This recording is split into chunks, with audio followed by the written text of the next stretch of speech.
The Minnesota shootings, there is a renewed call to end political violence in America. Fox 31 political reporter Gabrielle Franklin joining us now with insight into how Colorado's dealt with this kind of violence of its own and some of the concerns that still linger here. Gabrielle.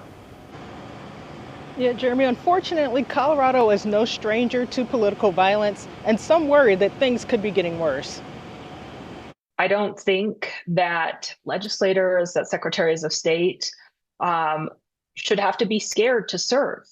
And I'll tell you, man number 4 was just sentenced to 3 years in prison 2 weeks ago for threatening my life. Colorado Secretary of State Jena Griswold is no stranger to threats. So threats against me really started in 2021, and they have largely not stopped. Just last year, I received 1,800 death threats or physical threats. And no, I do not think there's enough security for elected officials in the state of Colorado. And apparently she's not the only one who feels that way. After receiving 31 requests from state lawmakers to remove their personal information from Tracer, Colorado's public campaign finance website was temporarily taken down. State leaders have been targeted here before. Back in 2013, the leader of the state's Department of Corrections was killed after a man who was out on parole knocked on his door and shot him. In more recent years, leaders have been targeted over their roles in Colorado elections. Some state lawmakers received death threats over them missing a resolution honoring a fallen officer on the House floor.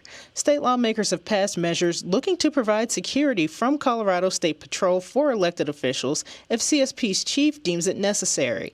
Our political analyst says the targeted attacks are growing. Temperature has risen. I don't think it's risen to the level it was in the 60s during the civil rights movement, but it's getting to that point where people are feeling strong emotion on both sides.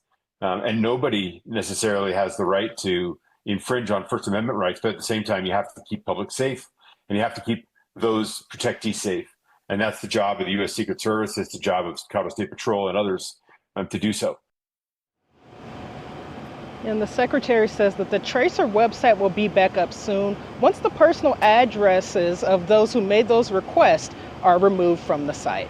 Reporting live outside the state capitol, Gabrielle Franklin, Fox 31. Gabrielle.